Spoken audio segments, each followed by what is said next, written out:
Zee 24 तास एक पाऊल पुढे। सोलापूरमधल्या 2 छावण्या पर्यायी व्यवस्था न करताच बंद करण्यात आल्या, त्यामुळे दुष्काळग्रस्त शेतकऱ्यांच्या अडचणी आणखीनच वाढल्यात। पशुधन शेतकऱ्यांचे यामुळे धोक्यात आलंय।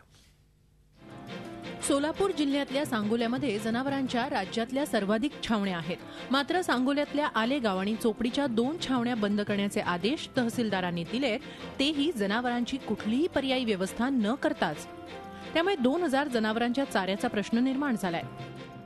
माझ्या घरी काय गडी माणूस नाही, माझा नवरा बेपत्ता आहे। चारा छावण्यांमध्ये जनावरांना योग्य चारा वाटप होत नसल्याच्या तक्रारी 6 महिन्यांपूर्वी करण्यात आल्या होत्या। मात्र केवळ राजकारणापोटी या तक्रारी होत असल्याचं छावणी चालकाचं म्हणणं आहे। छावणीत दाखल झालेली जनावर आहेत त्यांचे 2 महिन्यापर्यंतच हाल झालं। नंतर छावणीत चांगल्या प्रकारे सुविधा दिल्या होत्या आणि आता सोयी संपन्न छावणी होती। मात्र लेट रिपोर्ट गेल्यामुळे छावणीवर प्रांतांनी न चौकशी करता इथं रिपोर्ट न देता इथं व्हिजिट न करता छावणी पूर्णपणे बंद करण्याचा आदेश दिला।